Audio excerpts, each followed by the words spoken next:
राम राम मंडळी मंडळी छत्रपती संभाजीनगर आणि छत्रपती संभाजीनगरमधील नंदी काय तुफान स्पीड आहे या नंदींना. वारेगत स्पीड आहे मित्रांनो या नंदींना.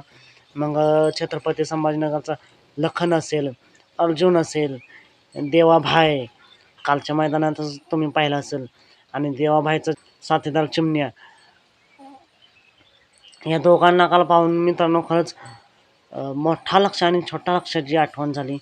काय स्पीड लागलं होतं काल. वाऱ्याकडनं ही गाडी पळत होती आणि सर्वांना वाटत होतं की हीच गाडी एक नंबर करेल, पण असं मित्रांनो खेळात काही घडू शकतं. या गाडीचा 4था नंबर आला तरी पण या गाडीला दोन्ही नंदींना मनापासून शुभेच्छा. तर मित्रांनो पुन्हा आता जे 16 तारखेला 5 लाखाचं मैदान झालं आमदार केसरचं, हे मैदान गाजून संपूर्ण महाराष्ट्राला वेळ लावणारी जोडी म्हणजे आदत किंग राजा आणि सम्राट हे जोडी असेल. अशा अनेक नंदी आहेत, पण मित्रांनो छत्रपती संभाजीनगरच्या नंदींना खरंच खूप वेग आहे. त्या नंदींना कमी समजून चालणार नाही.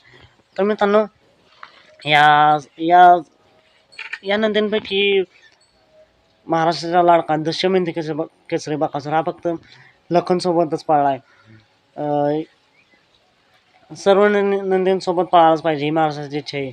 पण अलीकडच्या काळात ग्रुपवरती चर्चा सुद्धा चालू आहे आणि यूट्यूबला सुद्धा कमेंट येतात की बकासूर आणि अर्जुनची जोडी एकदा पाहायला पाहिजे मित्रांनो. तर मित्रांनो माझी सुद्धा इच्छा आहे की हे दोन नंदी एकत्र यावे.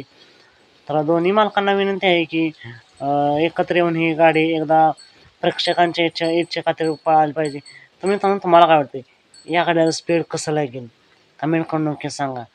आणि तुम्हाला काय वाटतं ही जोडी कधी एकत्र येईल हे सुद्धा कमेंट करून नक्की सांगा. दशमेंधी केसरी बकासूर आणि छत्रपती संभाजीनगर एक्सप्रेस अर्जुन ही जोडी लवकरात लवकर एकत्र यावी हीच सर्व प्रेक्षकांची इच्छा आहे. सात भेटूया पुन्हा एकदा एका भन्नाट अशा नवीन अपडेट्स भन्नाट अशा नवीन व्हिडिओमध्ये.